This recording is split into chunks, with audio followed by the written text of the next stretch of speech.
Hello दोस्तों, अगर आप यूपीएलटी ग्रेड मैथमेटिक्स के लिए अगर तैयारी कर रहे हैं, तो ये जानना आपके लिए बहुत ज़रूरी है क्योंकि एक क्वेश्चन यहाँ से ज़रूरी पूछा जाता है। सबसे पहले आपको एक सेकंड डिग्री इक्वेशन दिया जाएगा और उसके बाद पूछेगा कि ये जो इक्वेशन है, ये किसको रिप्रेजेंट करेगा?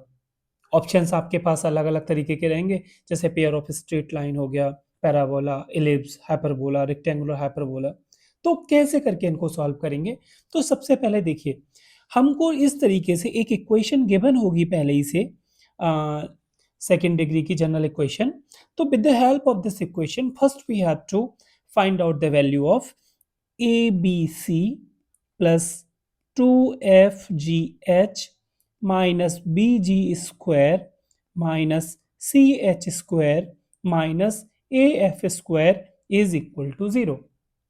अब यहां पर बहुत सारे केसेस बनते हैं कि ये 0 इज इक्वल टू प्रूव करने के बाद हमें क्या करना है।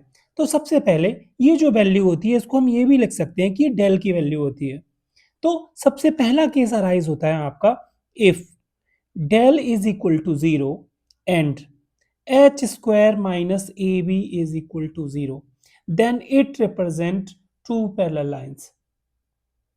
सबसे पहले केस में जब आपका ये इज इक्वल टू 0 आ जाता है तो चीज पहली बनती है हमारी कि ये पेयर ऑफ स्ट्रेट लाइन को प्रेजेंट करेगा। तो अगर दूसरी कंडीशन है if del is equal to 0 and H square minus A B is equal to 0 हो, तो ये हमारा टू पैरेलल लाइंस को रिप्रेजेंट करेगा। कैसे करेगा? Two parallel lines.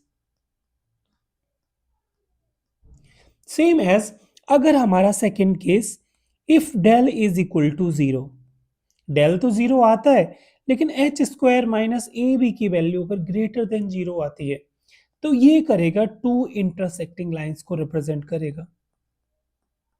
To intersecting lines. और यहीं पर तीसरा केस और अराइज होता है if del is equal to 0 and H square minus A B is less than 0, then it will represent imaginary lines। what is it will represent? Imaginary lines। अब इसके other than अगर हमारा अब ये del is equal to 0 का case था, then in that particular case they present a pair of straight line, but क्या होगा if del is not equal to 0? अगर डेल 0 के इक्वल नहीं आता है तो फिर हम क्या करेंगे?